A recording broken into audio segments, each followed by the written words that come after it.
విశ్వ మహాప్రవక్త జన్మదిన వేడుకలు గుంటూరులో ఘనంగా నిర్వహించారు. ఈ సందర్భంగా ఎత్తురోడ్డు దర్గా నుండి భారీ ర్యాలీ నిర్వహించారు. ప్రవక్త జన్మదినం ర్యాలీ విశిష్టతని హిదాయత్ అబ్దుల్ ఖాదిర్ మీడియాకు వివరించారు.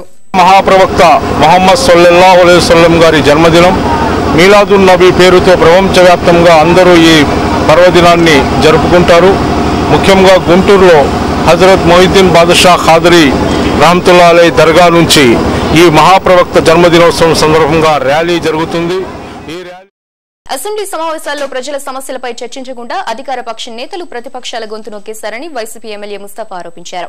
ప్రజా సమస్యలపై మాట్లాడే అవకాశం రాకపోవడం బాధాకరంగా ఉందన్నారు. ఏ పార్టీ అయినా సరే అపోజిషన్ పార్టీ సంబంధించి మాట్లాడటానికి అవకాశం ఇవ్వాలి. ఎందుకు ఇవ్వాలంటే ఆయన ఏం చెప్తారు విన్న తర్వాత మీరు మాట్లాడండి. కానీ అది అలాంటి అవకాశం ఇవ్వకుండా ప్రతిపక్షాన్ని గొంతు పీకే ఇది నొక్కేసేసి మరి ఈ విధంగా ఆ ఉన్న 5 రోజులు కూడా ఈ అసెంబ్లీ జరగకుండా చేయడానికి మరీ ముఖ్యంగా మన తెలుగుదేశం సంబంధించిన నాయకులు కానివ్వండి, అధినేత కానివ్వండి, వాళ్ళు అపోజిషన్ పార్టీ మాట్లాడకుండా వాళ్ళు గొంతు నొక్కడం జరిగింది. నగర కాంగ్రెస్ నూతన అధ్యక్షులుగా మాజీ కార్పొరేటర్ ఎంవి ముత్యాలరావు నియమితులయ్యారు. ఈ రోజు అరండల్పేటలో ఏర్పాటు చేసిన విలేకరుల సమావేశంలో తన పదవికి సహకరించిన పార్టీ నేతలకు కృతజ్ఞతలు తెలిపారు. తనపై ఉంచిన నమ్మకాన్ని వమ్ము చేయకుండా నగరంలో కాంగ్రెస్ పునర్వైభవానికి కృషి చేస్తానని నగర కాంగ్రెస్ నూతన అధ్యక్షులు ముత్యాలరావు ప్రకటించారు. తన పదవికి సహకరించిన జాతీయ, రాష్ట్ర, జిల్లా నేతలకు కృతజ్ఞతలు తెలిపారు. రాబోయే కార్పొరేషన్ ఎన్నికల్లో కాంగ్రెస్ విజయకేతనానికి పాటుపడతానని ప్రకటించారు. క్రిస్మస్ నేపథ్యంలో నగరంలో మంచినీటి సమస్య తలెత్తడం ఇంజనీరింగ్ అధికారుల బాధ్యతారాహిత్యానికి నిదర్శనమన్నారు. వెంటనే కమిషనర్ సమస్యపై అవగాహనతో సమస్య పరిష్కారానికి చర్యలు తీసుకోవాలని ముత్యాలరావు సూచించారు. ఆల్ ఇండియా కాంగ్రెస్ కమిటీ అధ్యక్షురాలు సోనియా గాంధీ గారు, ఉపాధ్యక్షురాలు శ్రీ రాహుల్ గాంధీ గారు, అలాగే రాష్ట్ర కాంగ్రెస్ కమిటీ అధ్యక్షులు రఘువీరారెడ్డి గారు నియమించినందుకు వారికి ప్రత్యేకమైన ధన్యవాదాలు తెలియజేస్తా ఉన్నా. నీటి మొత్తం కూడా గడిచిన 3-4 మాసాలుగా నగరపాలక సంస్థలకు చెందిన ఇంజనీరింగ్ అధికారులు పర్యవేక్షణ లేకపోవటం, చూసుకోకపోవటం, ఇంటేక్ తీసుకునే దగ్గర పైప్ లైన్లు బయటపడి నీటి సామర్థ్యం లేక నీరు లేక ఎండిపోయిన పరిస్థితి సందర్భంగా కనిపించింది. ప్రతి సంవత్సరం గుంటూరు ఛానల్ క్లీన్ చేసి పూడిక తీసి ఆ తూటాకు ఉన్నటువంటి క్లీన్ చేసి నీళ్ళు వదిలే పరిస్థితి. కానీ దౌర్భాగ్యం ఏంటంటే ఈసారి గుంటూరు ఛానల్లో పూడికి తీత పనులు ఎండాకాల సమయంలో చేయలేదు. రాయలపేటలోని కన్నా స్కూల్లో సెమీ క్రిస్మస్ వేడుకలు ఘనంగా జరిగాయి. ఈ వేడుకలకు ఎమ్మెల్యే ముస్తఫా ముఖ్య అతిథిగా హాజరయ్యారు. కన్నా విద్యా సంస్థల్లో సెమీ క్రిస్మస్ వేడుకలకు హాజరైన ఎమ్మెల్యే ముస్తఫా కేకును కట్ చేశారు. పాస్టర్ సంతోష్ కుమార్ క్రీస్తు సందేశాన్ని అందజేశారు. విద్యార్థులు క్రిస్మస్ గీతాలను ఆలపించారు. యేసు చూపిన మార్గంలో ప్రతి ఒక్కరూ నడవాలన్నారు.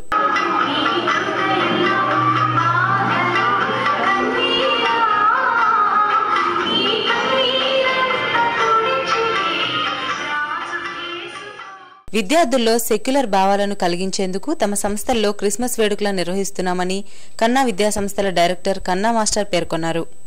అన్ని మతాలు సమానము, అన్ని మతాల్ని గౌరవించాలి, దేవుడు ఒక్కడే అని సెక్యులరిజం అంటే మన యొక్క అందరికీ కూడా మతాల్లో తేడా లేకుండా సమానంగా ఉండాలి అనేటువంటి భావాన్ని, ప్రభుత్వానికి మతం ఉండకూడదు, ప్రజలకి మాత్రమే మత స్వేచ్ఛ ఉంటుంది అని తెలియపరచడం, మరీ ముఖ్యంగా పిల్లలందరికీ కూడా అంబేద్కర్ రచించినటువంటి ఆ రాజ్యాంగం ప్రకారంగా సెక్యులరిజం యొక్క భావాన్ని తెలియపరచడం కోసం, మత సహనాన్ని కలిగి ఉండటం కోసం ఇది. విజయవాడలో అంగన్వాడీలపై లాఠీ చార్జ్లను నిరసిస్తూ వైసీపీ ఆందోళన చేపట్టింది. ఎమ్మెల్యే ముస్తఫా, వైసీపీ నేతల అప్పిరెడ్డి, మేరుగు నాగార్జున తదితరులు పాల్గొని శంకర్ విలాస్ సెంటర్లో దండా నిర్వహించి నిరసన వ్యక్తం చేశారు. అంగన్వాడీలపై ప్రభుత్వం కక్ష సాధింపు చర్యలకు పాల్పడుతుందని వారు ఆరోపించారు. నిరసన చేపట్టిన అంగన్వాడీలను తొలగించాలనుకునే ప్రక్రియకి స్వస్తి చెప్పాలని డిమాండ్ చేశారు. రాబోయే కాలంలో మీ ఎక్కడ కూడా మీ ఇది ఉండదు కాబట్టి వెంటనే అంగన్వాడీకి సంబంధించి అందరికీ కూడా న్యాయం చేయాలని చెప్పేసి వైఎస్ఆర్ కాంగ్రెస్ పార్టీ కోరుతున్నాం అన్నమాట. శ్యామలానగర్ లో భారత్ గ్యాస్ 3వ ఏజెన్సీ ఏర్పాటైంది. నూతనంగా ఏర్పాటు చేసిన ఏజెన్సీని జోనల్ మానసు ప్రారంభించారు. భారత్ గ్యాస్ వినియోగదారులకు సత్వర సేవలు అందించడమే తమ ఉద్దేశమని ఏజెన్సీ జోనల్ మేనేజర్ తెలిపారు. శ్యామల్ నగర్ లో ఏర్పాటు చేసిన సాయి ఆర్కే గ్యాస్ ఏజెన్సీని ఆయన ప్రారంభించారు. ప్రజలకు మెరుగైన సేవలు అందించాలని ఏజెన్సీ నిర్వాహకులకు సూచించారు. కస్టమర్స్ పెరిగే కొద్దీ సర్వీస్ స్టాండర్డ్స్ తగ్గిపోతాయి. ఒక డిస్ట్రిబ్యూటర్ ఉన్నారంటే వాళ్ళ దగ్గర కొంతమంది కస్టమర్స్ ఉంటే వాళ్ళ సర్వీస్ స్టాండర్డ్స్ ఒకలా ఉంటుంది. తర్వాత కస్టమర్స్ పెరిగే కొద్దీ సర్వీస్ ఎక్స్పెక్టెడ్ లెవెల్లో ఇవ్వలేరు వాళ్ళు. అందుకని చెప్పి ఒక లిమిట్ చేరగానే వేరే డిస్ట్రిబ్యూటర్షిప్కి ఆయిల్ కంపెనీస్ ప్లాన్ చేస్తారనమాట. సో అట్లా ఇక్కడ ఎగ్జిస్టింగ్ 2 డిస్ట్రిబ్యూటర్షిప్ వాళ్ళ కస్టమర్ బేస్ పెరగడం ద్వారా వాళ్ళ సర్వీస్ స్టాండర్డ్స్లో మళ్ళీ ఎలాంటి ప్రాబ్లమ్స్ రాకూడదనే ఉద్దేశంతో ఇంకొక డిస్ట్రిబ్యూటర్షిప్ని ఇక్కడ ప్లాన్ చేయడం జరిగింది. నిన్న అడవి తక్కెళ్లపాడులో సీఎం పర్యటన విజయవంతం కావడంతో పార్టీ శ్రేణులు హర్షం ప్రకటించాయి. అన్ని వర్గాల సంక్షేమానికి టీడీపీ సర్కార్ కట్టుబడి ఉందని పార్టీ రాష్ట్ర ఆర్గనైజింగ్ సెక్రటరీ మనోజ్ సుబ్బారావు తెలిపారు. పార్టీ నేతలు లాల్ వజీర్, సుఖవాసి, హర్షవర్ధన్లతో కలిసి ఆయన విలేకరులతో మాట్లాడారు. క్రిస్టియన్ సోదరులందరికీ కూడా కృతజ్ఞతలు తెలియజేస్తా ఉన్నాం.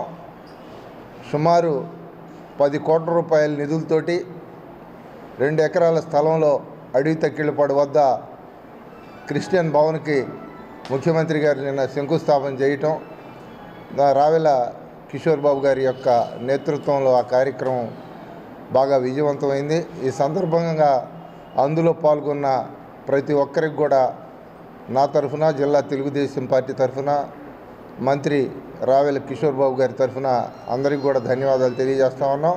కోబల్పేట మెయిన్ రోడ్లో ఆర్పీఐ నూతన కార్యాలయం ఏర్పాటైంది. ఈ కార్యాలయాన్ని రిపబ్లికన్ పార్టీ ఆఫ్ ఇండియా జిల్లా అధ్యక్షులు ఆనంద్ కుమార్ ప్రారంభించారు. ఈ సందర్భంగా నూతన కార్యాలయంలో సెమీ క్రిస్మస్ వేడుకలు నిర్వహించారు.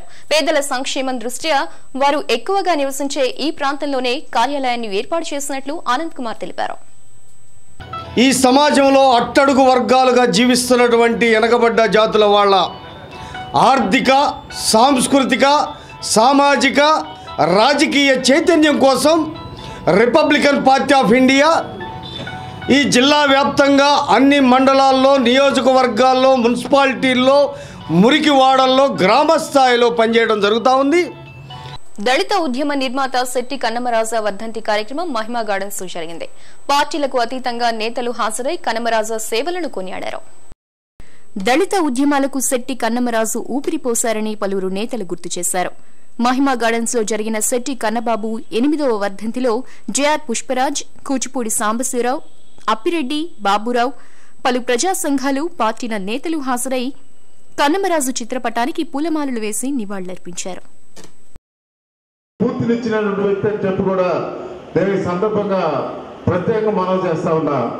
మరి అయితే మాకు అత్యంత సన్నిహితమైన సాన్నిహిత్యం ఉండేది.